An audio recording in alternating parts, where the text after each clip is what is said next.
अम्मा बाद फ़अऊज़ु बिल्लाहि मिनश शैतानिर रजीम। बिस्मिल्लाहिर रहमानिर रहीम। वमन युशाक़िक़िर रसूल मिन बअदि मा तबय्यन लहुल हुदा वयत्तबि गैर सबीलिल मुअ्मिनीन नुवल्लिहि मा तवल्ला वनुस्लिहि जहन्नम वसाअत मसीरा। सदक़ल्लाहु मौलानल अज़ीम व सदक़ रसूलुहुन नबियुस सादिक़ुल अमीन व नहनु अला ज़ालिका लमिनश शाहिदीन वश्शाकिरीन वल्हम्दुलिल्लाहि रब्बिल आलमीन। इन्नल्लाह व मलाइकतहु युसल्लूना अलन नबी या अय्युहल्लज़ीना आमनू सल्लु अलैहि व सल्लिमू तस्लीमा। अल्लाहुम्मा सल्लि अला सय्यिदिना मुहम्मदिन नबिय्यिल उम्मी व आलिहि व बारिक व सल्लिम अदद कुल्लि मालूमिन लक दाइमन अबदा।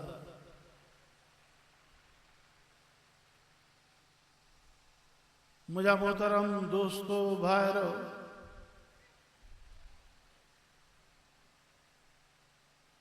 अज जो प्रोग्राम इस्लाहे मुआशरा के हवाले से मकाम मुस्तफ़ा के उनवान सां थी रहियो आहे, जंहिंमें तव्हां सां सभु शरीक थिया आहियूं। अल्लाह रब्बुल आलमीन का दुआ है त अल्लाह ताला तव्हां सां सभिनी जे हाज़िरी के, हिन वेहण के, हिन आमद के मंज़ूर ऐं मबरूर फरमाए ऐं असांजे लाइ हिननि घड़ियुनि खे, हिन चंद साअतुनि खे आख़िरत में निजात जो ज़रियो बणाए।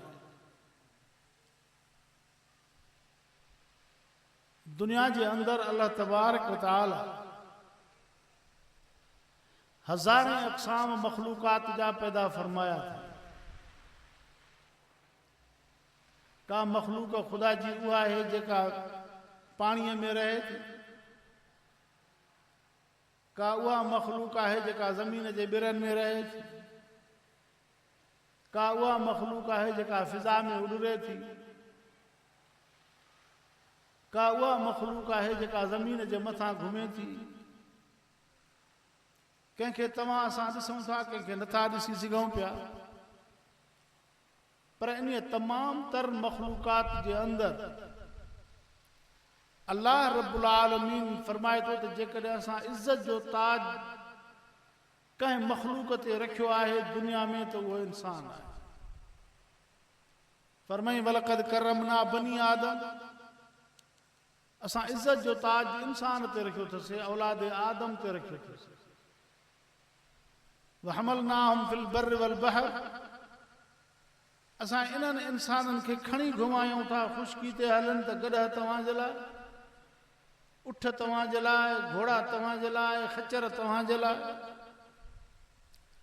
ॿी काई भी मखलूक सवारी ते न चढ़दी, हालांकि हज़ारें अक़साम मखलूक़ात जा दुनिया में आहिनि, पर सवारी के इस्तेमाल इंसान कंदो। ईअं कोन्हे को त ॿ कुता गॾिजी करे वञी करे उठ जे पुठी ते चढ़ी वेही रहे, के ॿ टे बकरियूं गॾह जे पुठीअ ते चढ़ी वेही रहे। इंसान विहंदो,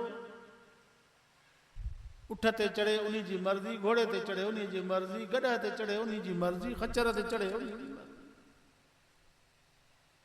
इहा सवारी अल्लाह ताला इंसान खे फ़राहम कई आहे। पोइ भले जा उहो इंसान खुदा जो मञण वारो आहे या खुदा खे न मञण वारो, पर चूंकि आदम जी औलाद में शामिल आहे, इन जे करे अल्लाह ताला उन खे इहा नेमत अता फरमाई आहे। घणा वाणिया गॾहनि ते चढ़ी घुमंदा वतन था, घोड़नि ते चढ़ी घुमंदा वतन था, घणा गैर मुस्लिम चढ़ी घुमदा वतन था, मुसलमान भी चढ़ी घुमदा वतन था। अल्लाह तबारक व तआला इन पंहिंजे नेमतुनि खे आम करे छॾियो आहे।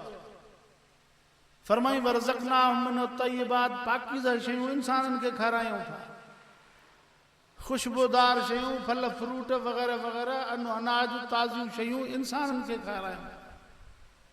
फिटल खाधो न वाणियो खाईंदो न मुसलमान खाईंदो, बदबूदार खाधो न इंसान न वाणियो खाईंदो न मुसलमान खाईंदो। जानवर खाईंदा, पखी परिंद खाईंदा, जीत जड़ा खाईंदा, इंसान न खाईंदा। जो त अल्लाह ताला फरमाए थो वरज़क़नाहुम मिन तय्यिबात, मिड़नी इंसाननि खे, सभिनी इंसाननि खे, औलाद आदम खे असां ताज़ो शयूं खारायूं था, खुशबूदार शयूं खारायूं।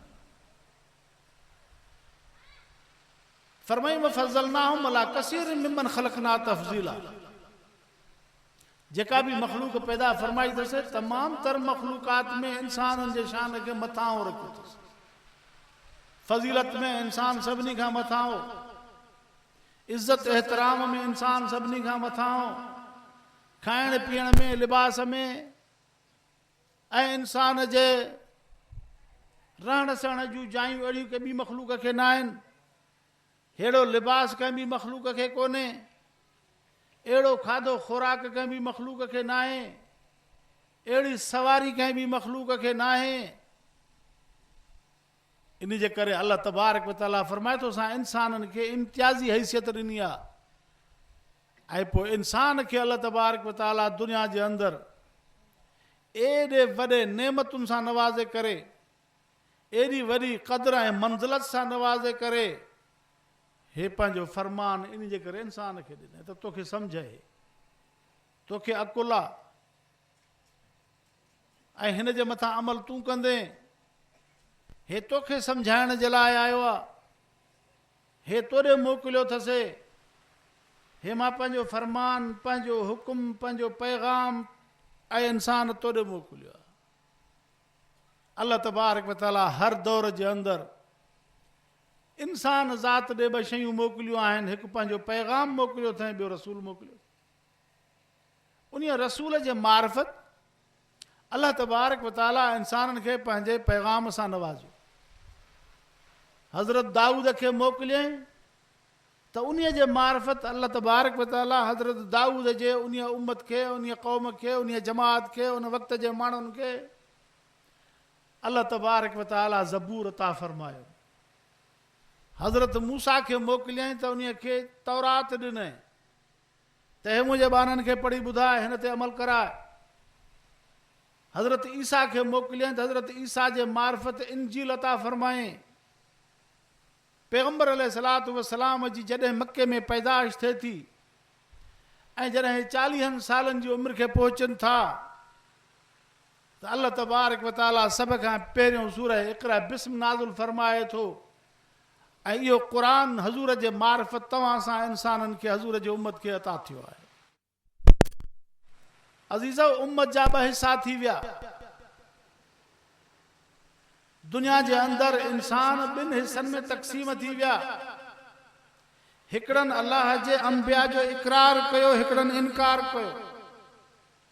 हिकिड़नि ख़ुदा जे हुक्म जो इक़रार कयो, हिकिड़नि ख़ुदा जे हुक्म जो इनकार कयो। हिकिड़नि तस्लीम कयो, हिकिड़ा बेज़ार थी विया। बावजूद सम्झाइण जे, बावजूद मौजज़ात ॾिसण जे, पैगंबर अलैहिस्सलातु वस्सलाम आख़िरी नबी, उनखे बि चयूं त जेकॾहिं तव्हांजे आंगुर जे इशारे सां हे चंड बध थींदो त तव्हांखे मञींदासीं, न त न मञींदासीं। ऐं हज़ूर जे आंगुर जे इशारे सां चंड बध थी पियो। हज़रत सालिह खे पंहिंजी क़ौम चयो त तोखे मञींदासीं इन सूरत में त हिन पहाड़ मां उॾाची निकिरे, 10 महीननि जी ढुकी हुजे, उहा असांजे साम्हूं वियामे ऐं उन जो खीर असां पीऊं, पोइ तोखे मञींदासीं त तूं ख़ुदा जो रसूल आहे, न त न आहे। ऐं ईअं थियो। उहा ॾाची निकिती हज़रत साले जी दुआ सां। अहिड़े क़िस्म जा माण्हू बि दुनिया में, हिकिड़ा मुनकिर, हिकिड़ा मोमिन, हिकिड़ा तस्लीम करण वारा, हिकिड़ा इनकार करण वारा, हिकिड़ा मोमिन त ॿिया मुनकिर। पोइ अल्लाह तबारक व तआला बि पाण वटि ॿ जायूं ठाहियूं, हिक मोमिननि जी बि मुनकिरनि। ऐं पोइ क़यामत जे ॾींहुं जॾहिं इंसान ख़ुदा वटि हाज़िर थींदो, छो त यौमुल फ़स्ल क़ुरान पाक फरमाए थो क़यामत जो ॾींहुं आहे, फ़ैसिले जो ॾींहुं, क़यामत वारो ॾींहुं आहे। हिते त मां बि चवां थो मां हक़ ते आहियां, हे चए थो मां हक़ ते आहियां, हे चए थो मां हक़ ते आहियां, हो चए थो मां हक़ ते आहियां। पाण फरमायूं रसूलुल्लाह सल्लल्लाहु अलैहि वसल्लम जन पाण फरमायूं त मुंहिंजे उम्मत जा 73 फ़िरका थींदा, ॿियनि उम्मतुनि जा 72 फ़िरका थिया बनी इसराईलनि जा। फरमायूं त मुंहिंजे उम्मत जा 73 फ़िरका थींदा। ऐं फरमायूं त सभई चवंदा त असां हक़ ते आहियूं। हज़ूर जन फरमायो कुल्लुहुम फिन्नार, हड़ई जहन्नमी हूंदा। हज़ूर फरमाईंदा मुंहिंजे उम्मत जा, माना कलमो पढ़ण वारा हूंदा। फरमायो मुंहिंजे उम्मत जा 73 फ़िरका थींदा ऐं चवंदा असां हक़ ते आहियूं। पर पाण फरमायूं कुल्लुहुम फिन्नार, हड़ई जहन्नमी हूंदा इल्ला जमाअतुन वाहिदा। फरमायूं हिकिड़ी जमात हूंदी। साहबा किराम सवाल करनि था मन हुम या रसूल अल्लाह, अल्लाह जा रसूल उहा कहिड़ी जमात हूंदी जेका हक़ ते हूंदी, उहा कहिड़ी जमात हूंदी? पाण फरमायूं मान अलैहि व असहाबी, जेको मुंहिंजे ऐं मुंहिंजे साहबा जे रस्ते ते हूंदो इहो ई हक़ ते हूंदो। बसि हाणे दुआ कयो त अल्लाह ताला असांखे हज़ूर जे रस्ते ते, साहबा जे नक्शे क़दम ते हलाए।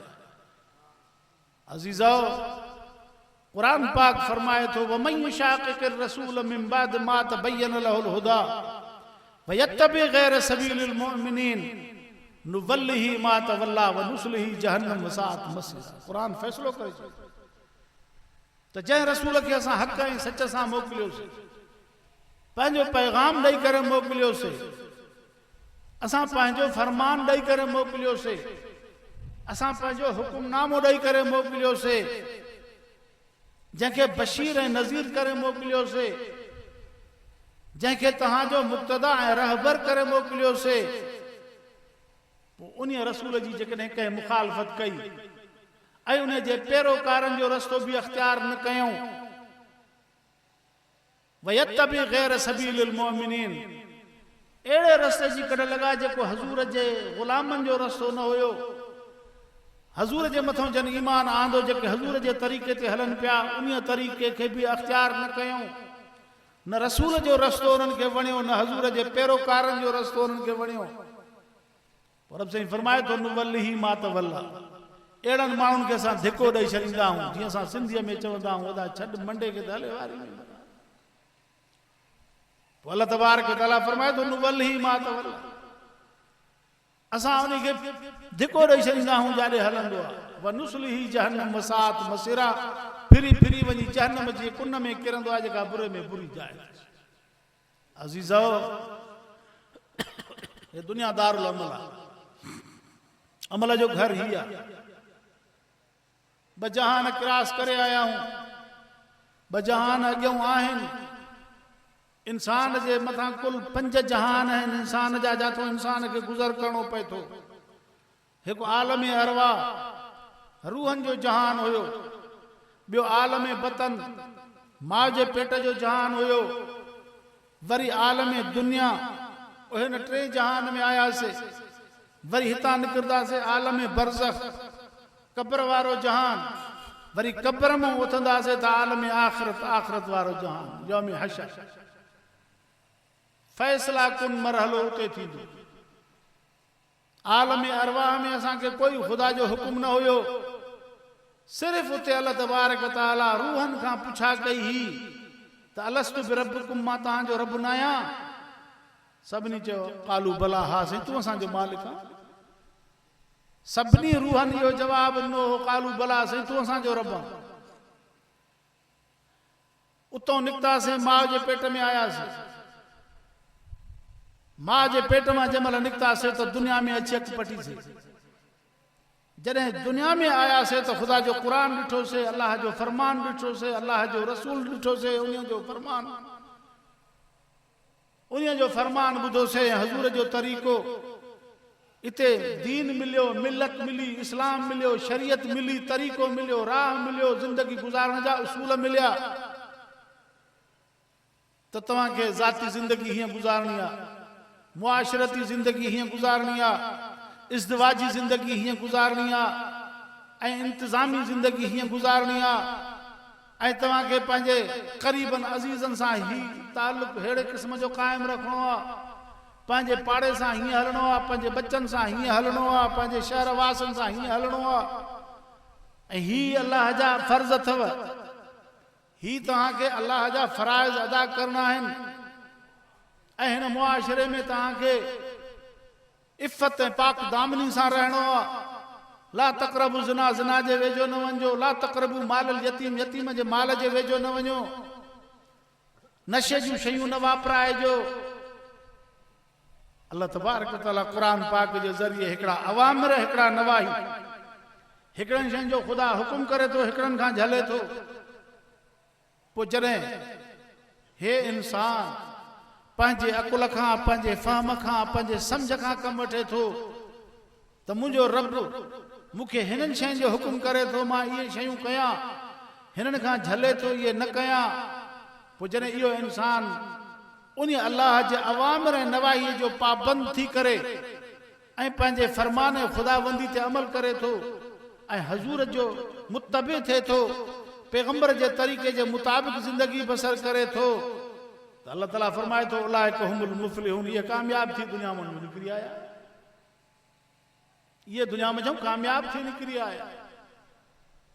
पर जन दुनिया जे अंदर पंहिंजे हवस खे, पंहिंजे ख़्वाहिश खे, पंहिंजे चाहत खे पूरो कयूं, अल्लाह जो हुकुम न मञूं, पैगंबर जो इत्तिबा न कयूं, हज़ूर जे तरीक़े खां परे थी विया ऐं हज़ूर जे उन ॾसियल राह खां बेज़ारी ॾेखारियूं, पंहिंजे ख़्वाहिश ऐं पंहिंजे चाहत खे पूरो कयूं, त अल्लाह फरमाए थो ख़सरत दुनिया वल आख़िरह, हिन पंहिंजी दुनिया बि तबाह कई त आख़िरत बि तबाह कई। अज़ीज़ो, अल्लाह असांखे दुनिया में सम्झ ॾिनी, असांखे फ़हम ॾिनई, असांखे अकुल ॾिनई, असांखे तालीम ॾिनई, असांखे रहबर ॾिनई। हाणे असांखे इन पंहिंजे अकुल खां कमु वठिणो आहे, पंहिंजे सम्झ खां कमु वठिणो आहे, अल्लाह जे हुक्मनि खे ॾिसणो आहे ऐं ख़ुदा जे मना कयल शयुनि खां पासो करणो आहे ऐं अल्लाह तबारक व तआला जे उन फरमान जे मुताबिक़ हली करे असांखे कामयाबी सां हमकिदार थियणो आहे। पाण फरमायूं अल कय्यिस मन दान नफ्सहू व अमिल लिमा बदल मौत, फरमायूं इंसानो तव्हां में शाणो उहो आहे जेको पाण खे सम्झे, जेको पाण खे सम्झे त मां छाजे करे आयो, मूंखां ख़ुदा कहिड़ो कमु वठणु चाहे थो, मुंहिंजे लाइ ख़ुदा जा कहिड़ा हुकुम आहिनि ऐं मां छा करे आयो आहियां, या मां मूंखे छा करिणो आहे, कयां छा थो। हे लुकमो जेको आहे हलाल जो आहे या हराम जो आहे, हे लिबास जेको जिस्म ते आयो हलाल जो आहे या हराम जो आहे, फुर मार जो पैसो आहे या मुंहिंजो पंहिंजो पैसो आहे, कदम खणा थो त काॾे थो खणा, दिमाग़ सां छा थो सोचां, दिलि जो तवजो काॾे आहे। अहिड़े नमूने सां माण्हू पंहिंजे वजूद ते नज़र रखे, पाण खे सम्झे। पाण फरमायूं शाणो माण्हू इहो आहे ऐं ॿिए नंबर में अमल करे उहो जेको मरण खां पोइ कमु अचे, मरण खां पोइ जेको कमु अचे उहो अमल करे। दुनिया जे अंदरि ही कसब जो जहान, ही कमाई जो जहान आहे। अल्लाह तबारक व तआला फरमाए थो लहा मा कसबत वलैहा मक्तसबत, यादि रखिजो नफ़ो बि इंसान खे पंहिंजे कमाई जो, नुक़सान बि पंहिंजे कमाई जो। मन यामल मिस्काल ज़र्रतिन खैरन यरह व मन यामल मिस्काल ज़र्रतिन शर्रन यरह, जेकॾहिं नेकी जो अमल कंदो अल्लाह फरमाए थो ॾेखारींदासीं, बुछड़ो अमल कंदो ख़ुदा फरमाए तो ॾेखारींदासीं मीज़ान उते आहे अदल इंसाफ़ ख़ुदा वटि आहे इन अल्लाह लैस बिज़ल्लामिल लिल अबीद अल्लाह ताला पंहिंजे ॿारनि सां ज़ुल्म कोन कंदो जंहिं जेको अमल कयो आहे अल्लाह उनखे उहो ज़रो पुरज़ो अमल जो ॾेखारींदो अज़ीज़ो असांखे खपे त असां दुनिया में फर्मा बरदार थी करे हिन क़ुरान पाक जे हुक्मनि जी बजावरी कयूं पैगंबर अलैहिस्सलातु वस्सलाम जो इत्तिबा कयूं उम्मत जा उहे अफ़राद ख़ुदा वटि सुरख़ुरू थींदा अल्लाह वटि उहे इंसान इज़त हासिल कंदा उम्मत जा उहे अफ़राद जेके मुत्तबे सुन्नत थिया अल्लाह जे हुक्म जी ताबेदारी कयूं पैगंबर अलैहिस्सलातु वस्सलाम जे तरीक़े खे चिमड़ी वरतऊं अल्लाह ताला फरमाए थो मन युतिअल्लाह व रसूलहु फ़क़द फ़ाज़ फ़ौज़न अज़ीमा जंहिं मां अल्लाह जे हुक्म जी इताअत कई ऐं मुंहिंजे रसूल जी जंहिं पैरवी कई इहो ई इंसान कामयाबी खे पहुतो वमन यासिल्लाह व रसूलहु फ़इन्न लहू नार जहन्नम अल्लाह ताला फरमाए थो त जंहिं मां अल्लाह जे हुक्म जी नाफ़रमानी कई ऐं मुंहिंजे मोकिलियल रसूल जे तरीक़े जे ख़िलाफ़ ज़िंदगी बसर कई इन जे लाइ जहन्नम जी बाहि खां सवाइ ॿियो कुझु बि कोन्हे हाणे दुआ कयो त अल्लाह ताला असांखे क़ुरान पाक जे हुक्मनि जी बजावरी नसीब फरमाए अल्लाह ताला असांखां सही कम वठे दुनिया जे अंदरि असांखे अल्लाह पंहिंजे रसूल जो इत्तिबा नसीब फरमाए अल्लाह ताला नाफ़रमानी वारे रस्ते खां बचाए बाबा पीउ खे पुट बि फर्मा बरदार वणंदो आहे अहिड़े नमूने सां अल्लाह खे बि बानो फर्मा बरदार वणंदो आहे ऐं अहिड़े नमूने सां पैगंबर खे बि उम्मती उहो वणंदो जेको हज़ूर जो ताबेदार हूंदो जेके हज़ूर जा मुतबे तंहिंजे करे इंसान दुनिया जे अंदरि दीन खां इस्लाम खां शरीयत खां ॿाहिरि न वञे जेतिरो थी सघे पंहिंजे नफ़्स ते कंट्रोल करे पंहिंजे नफ़्स जी मुखालफ़त करे पंहिंजे चाहतुनि खे थुॾे छॾे अल्लाह जे रसूल जे हुक्म खे तरजीह ॾे अल्लाह तबारक व तआला फरमाए थो पियो क़ुरान पाक जे अंदरि फरमाए व अम्मा मन ख़ाफ़ मक़ाम रब्बिही वनह नफ़्स अनिल हवा फ़इन्नल जन्नत हियल मावा अल्लाह ताला फरमाए थो त जन्नत उन्हनि माण्हुनि जो घर आहे जन पंहिंजे नफ़्सानी ख़्वाहिशातुनि खे थुॾे छॾियो अल्लाह जो ख़ौफ़ दिलि में पैदा कयूं रब तबारक व तआला जे हुक्म जी ऐं रब साईं जे इताअत जी तड़प पैदा दिलि में कयूं ऐं ख़ुदा जो ख़ौफ़ दिलि में पैदा कयूं ऐं पंहिंजे नफ़्सानी ख़्वाहिशुनि खे ऐं पंहिंजे नफ़्सानी चाहतुनि खे पुठी ॾिनऊं इहे ई इंसान दुनिया में जो कामयाब थी निकिरंदा दुआ कयो अल्लाह तबारक व तआला असांखे हिन दारुल अमल में सही अमल जी तौफ़ीक़ अता फरमाए क़ुरान पाक ते अमल जी तौफ़ीक़ पैगंबर अलैहिस्सलातु वस्सलाम जे उन तरीक़े जे मुताबिक़ दुनिया में ज़िंदगी गुज़ारण जी तौफ़ीक़ अता फरमाए छो त कामयाब टोलो उहो ई थींदो जेको जंहिंजे लाइ हज़ूर फरमायो मां अन अलैहि व असहाबी जेको मुंहिंजे ऐं मुंहिंजे सहाबा जे रस्ते ते हूंदो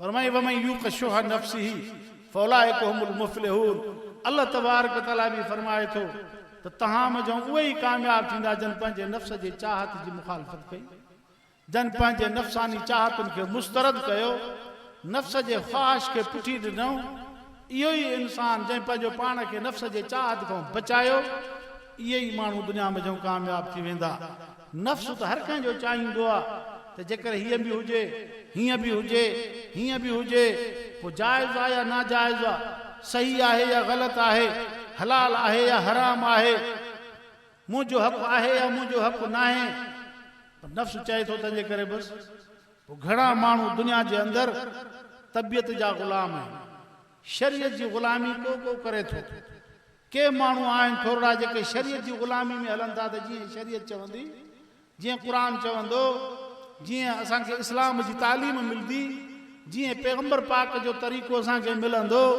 असां उहे कंदासीं इहे थोरा आहिनि घणा पंहिंजे तबियत जा ग़ुलाम आहिनि जेके तबियत जे चाहत मुताबिक़ दुनिया में हलनि था मुंहिंजो हक़ आहे या न आहे मुदा मूंखे मिले मुंहिंजे लाइ जाइज़ आहे या नाजाइज़ आहे मूंखे मिले हलाल आहे या हराम आहे मां ॼाणा बसि दुनिया में इहो माण्हू ऐश जा 2-3 ॾींहं गुज़ारींदो पर आख़िरत में हमेशह पंहिंजी उखरवी ज़िंदगी तबाह करे थो जेको माण्हू पंहिंजे चाहत ऐं पंहिंजे ख़्वाहिश खे पूरो करे दुआ आहे त अल्लाह तबारक व तआला असांखे हिन दीन इस्लाम ऐं शरीयत जे राह ते हलाए ऐं असांखे सही रस्तो नेकनि वारो सालिहनि वारो ज़ाकिरनि वारो रस्तो ऐं हज़ूर जे ग़ुलामनि वारो रस्तो असांखे नसीब फरमाए।